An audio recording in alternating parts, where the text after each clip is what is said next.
Procedures. What is a procedure? And how does that relate to real estate? It's the Real Estate Show.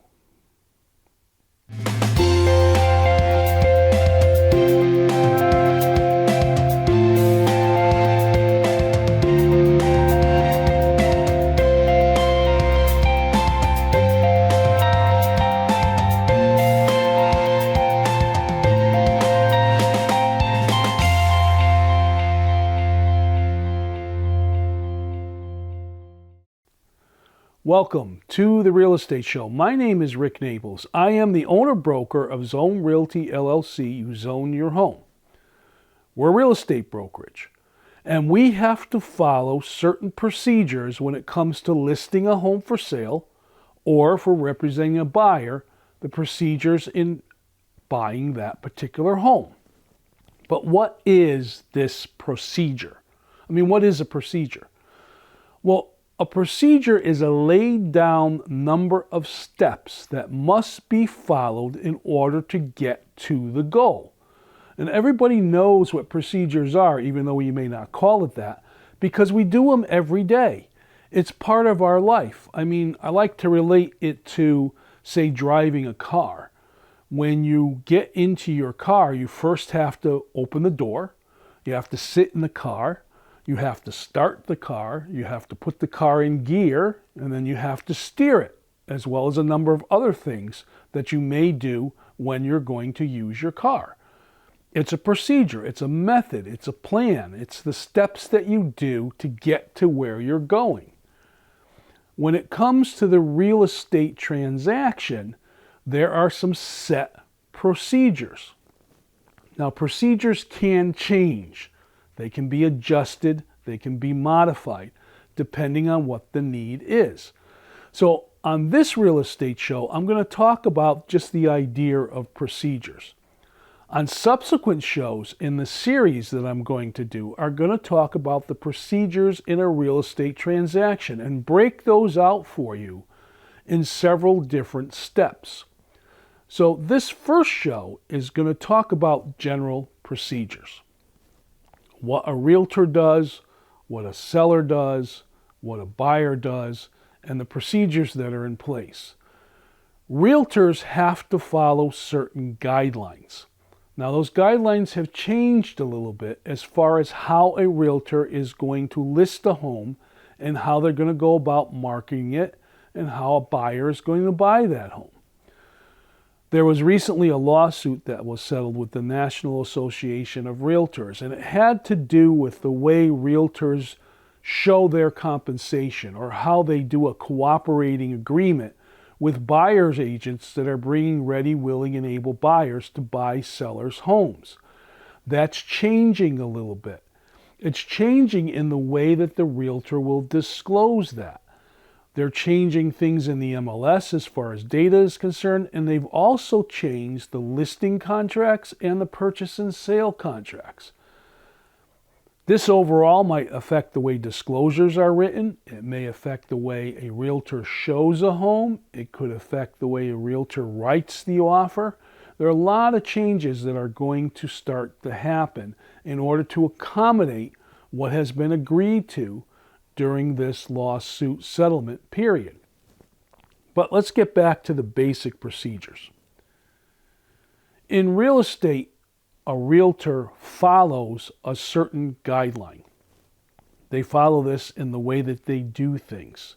It's a step-by-step method. And of course, they've been trained for all the ins and outs of those different methods. And on subsequent shows, I'll talk about those different methods and we'll delve into different things and we'll kind of explore them a little bit. But I wanted to talk in general about the process or the procedure of a real estate transaction. There are steps that we put together. Now, of course, one of the very first steps is you have to make the decision on whether or not you want to sell your house or whether you're in the position to buy a house. And you have to do certain things to prepare to do that. And I've talked about that on previous real estate shows on what to do, and I will talk about it again in a couple of future shows. The procedure can be made very, very simple, or it can present some challenges.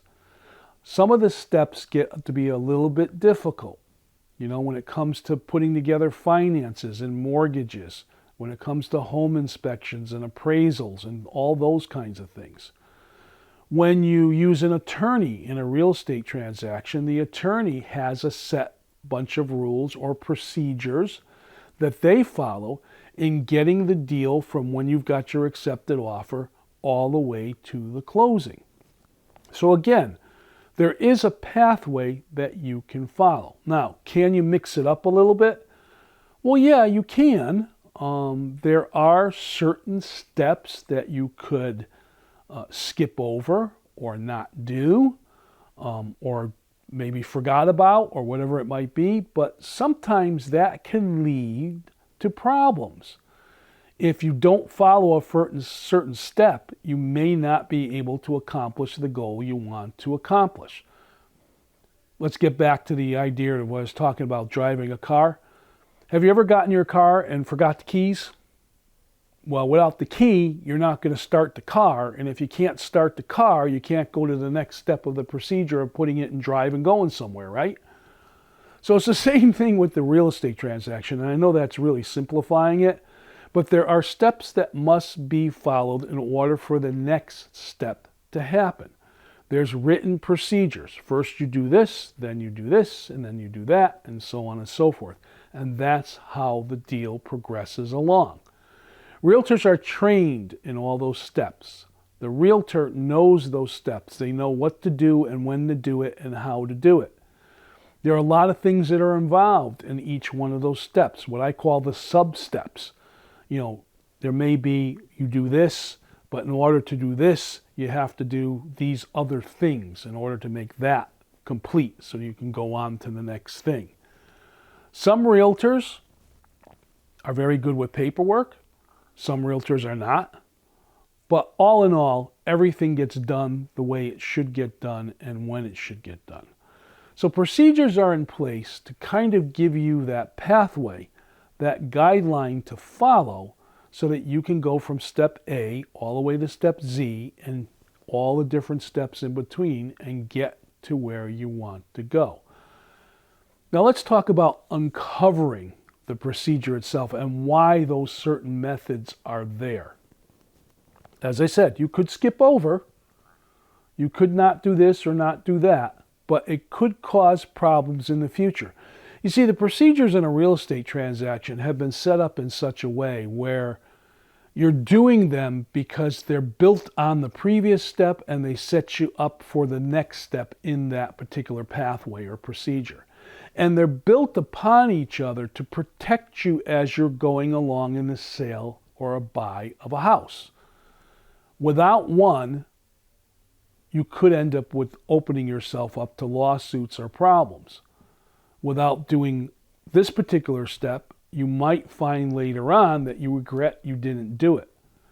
You have to follow the advice of the realtor, the advice of your attorney or your mortgage officer as to what to do as you're going along in the transaction. It's unfortunately, purchasing a home is not like going to your local retail store, picking something up off a shelf, looking at the price and going to pay for it through the register and go home with it. It's a little bit more involved because it involves legal stuff. It involves property transfers and titles and deeds and all that kind of stuff.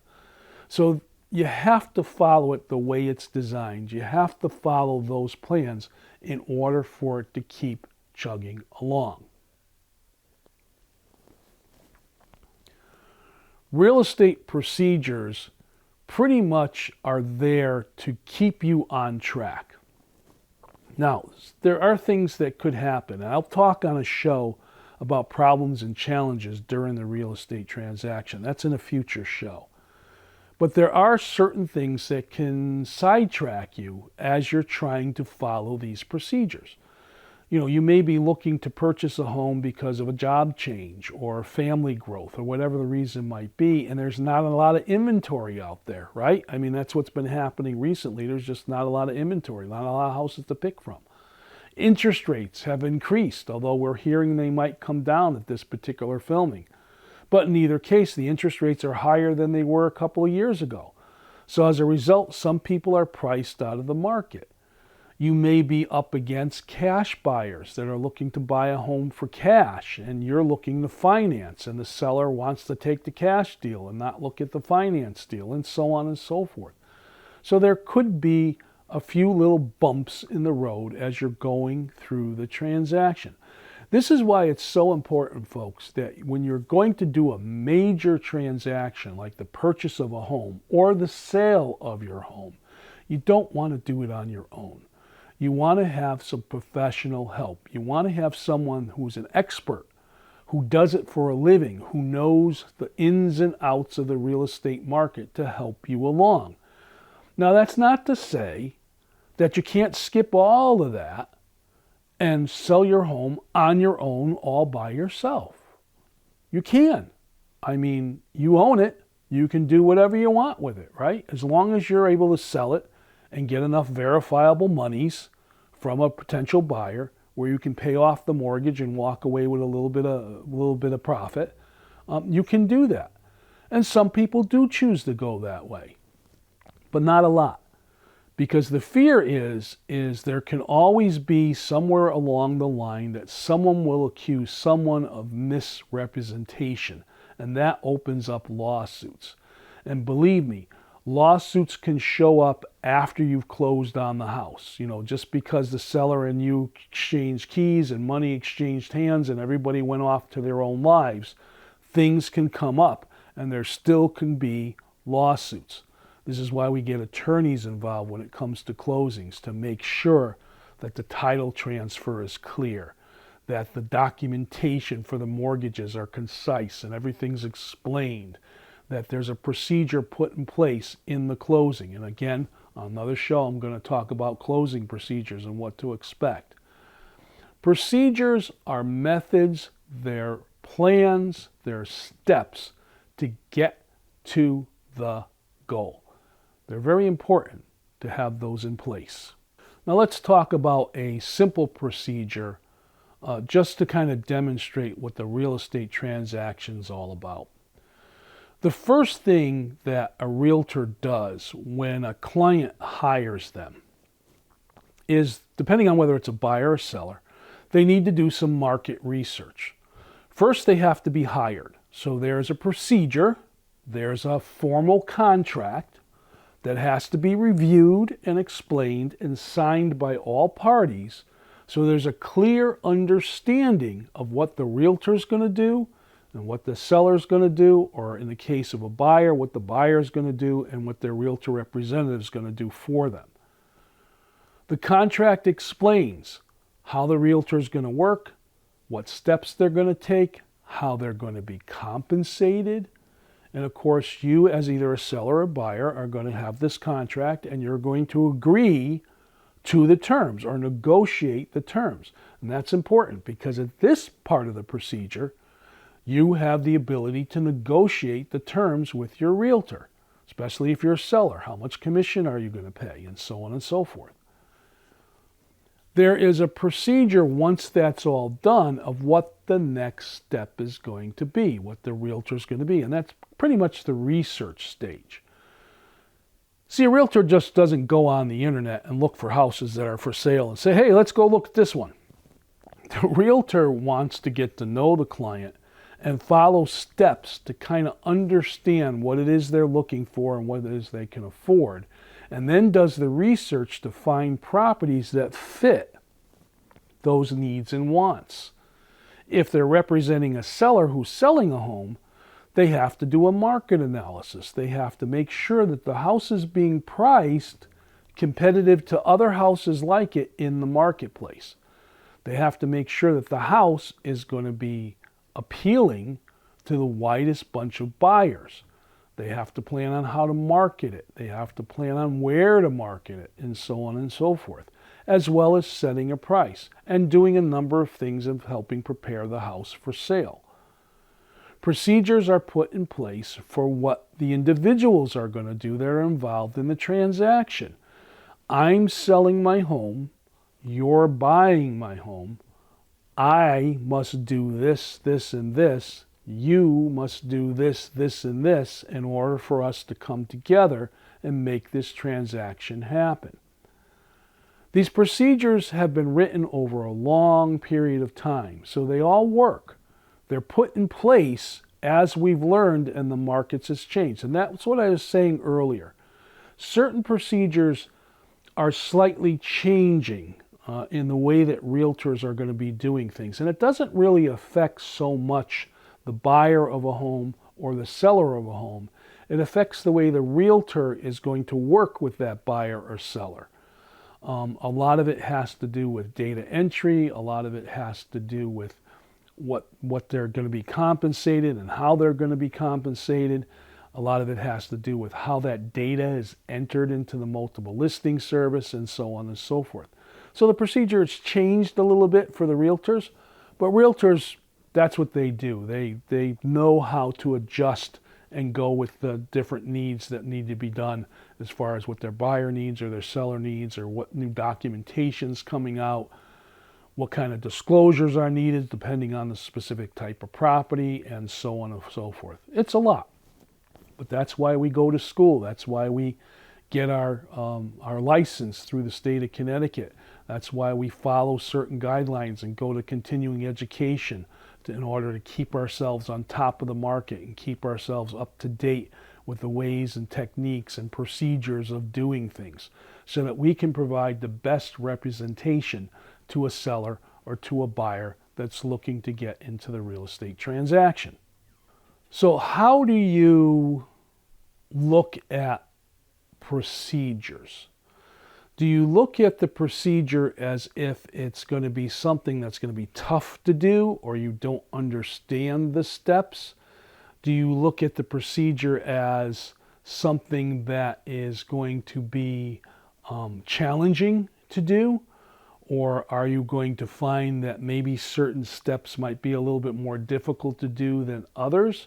So usually when you're meeting with a realtor, the realtor will sit with you and kind of walk you through those steps that are going to happen. Here's what we're going to do. Here's how we're going to do it. Here's what you can expect. This is what we'll do in this situation or that situation, and so on and so forth. It's really important that when you do choose a realtor to work with, that you take the time to sit with them and talk with them about how this is all going to come together. I mean, this is what they do, and they have a lot of information that they can share with you. There may be certain things that you need as a buyer in order to decide on what home you're going to buy. You know, where the house is located, school systems, traffic patterns, is it close to work, and so on and so forth. The realtor can help advise you as well as give you places to go where you can kind of find this information. And I want to say that there's a lot of information that's on the internet, and sometimes it's in conflict with each other. You know, you'll read one thing that says this, and then you'll read another thing that says that, and the two of them don't agree with each other. So there's a lot of noise out there. You need to be able to have someone that could kind of make sense of it all for you.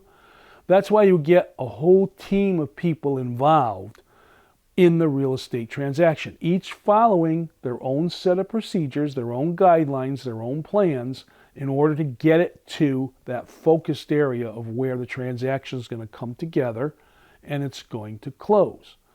The mortgage officer that gets involved has steps that they must do in order to secure you the mortgage to purchase the home. The realtor has the steps that they do in order to find the home for you or list a home for sale in order to get it sold. The attorney has their procedures that they have to follow in order to make sure that all the paperwork and the contracts and all the legal stuff is in place, deeds and titles and all those kinds of things. You even have other people like appraisers and home inspectors. You have attorneys who not only are doing the paperwork, but you've got the attorney for the bank and the attorney for the buyer and the attorney for the seller. there's a lot of people that get involved, not just the buyer and seller, when it comes to putting together the transaction.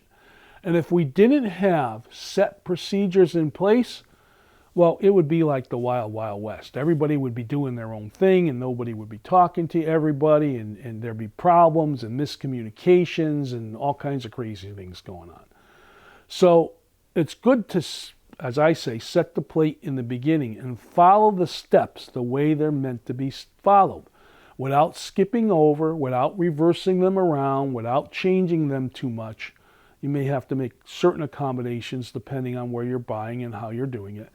But you want to follow these particular steps, because the goal here, the goal in all of this, is to have a successful transaction. For you, a buyer, to be able to buy the home, and for the seller to be able to get the price they want and sell the home, and for the mortgage company to be able to put the mortgage on the house, and everything come together at a price that everyone can live with, and at contracts and at procedures and at the steps that all focus to getting you to that closing and that home ownership.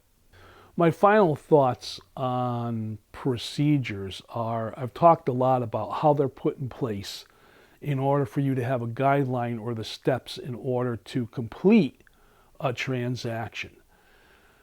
And I've mentioned several times that there are times when you're doing a procedure where you might have to make a couple little adjustments.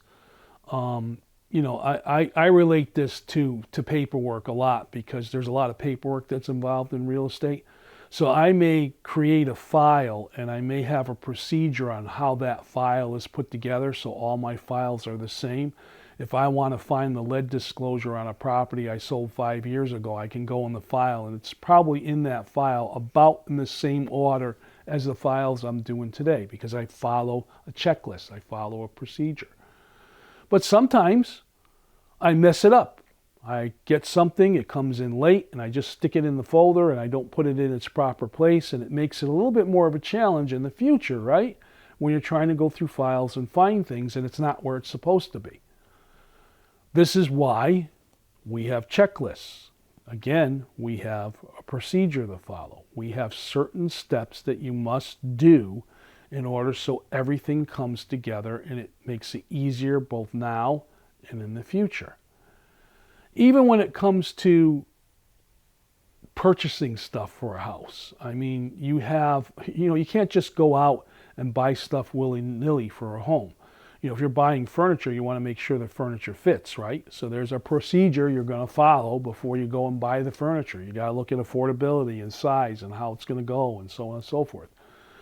When you're moving, there's a procedure you have to follow, right? I mean, who are you going to hire to move? Are you going to use relatives? Are you going to rent a truck on your own? If you do that, what's the procedure in doing that? How are you going to go about that?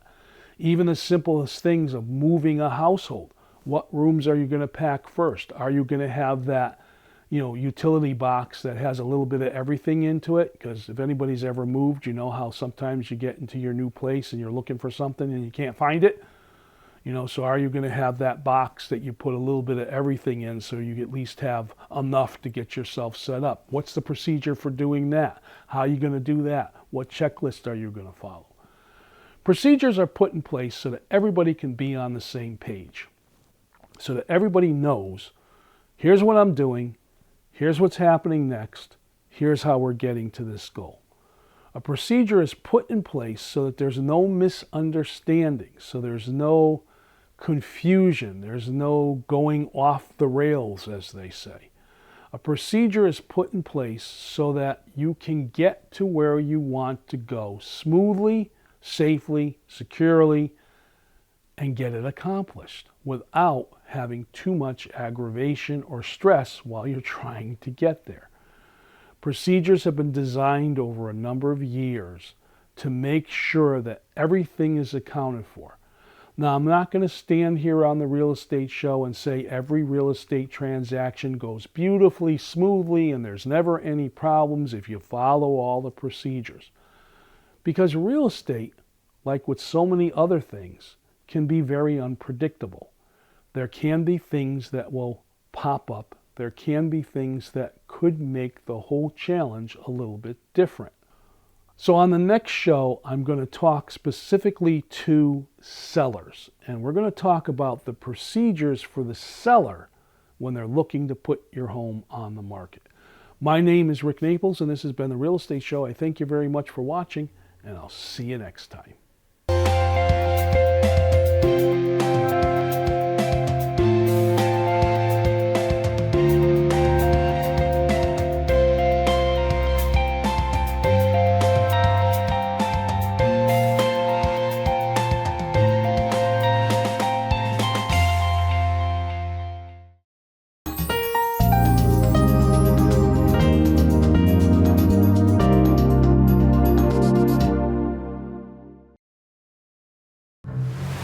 The water's warm at Jaws Pond, and we're stocked full of treasures. Big or small, we buy it all. We buy and sell fast rides, power tools, vintage guitars, and so much more. Walk the plank in style with our fine jewelry, diamonds, and watches. Plus, we have a huge selection of the latest video games, including the new PlayStation 5 and Xbox Series X. Jaws Pond, conveniently located on Meriden-Waterbury Turnpike in Southington and West Main Street in New Britain.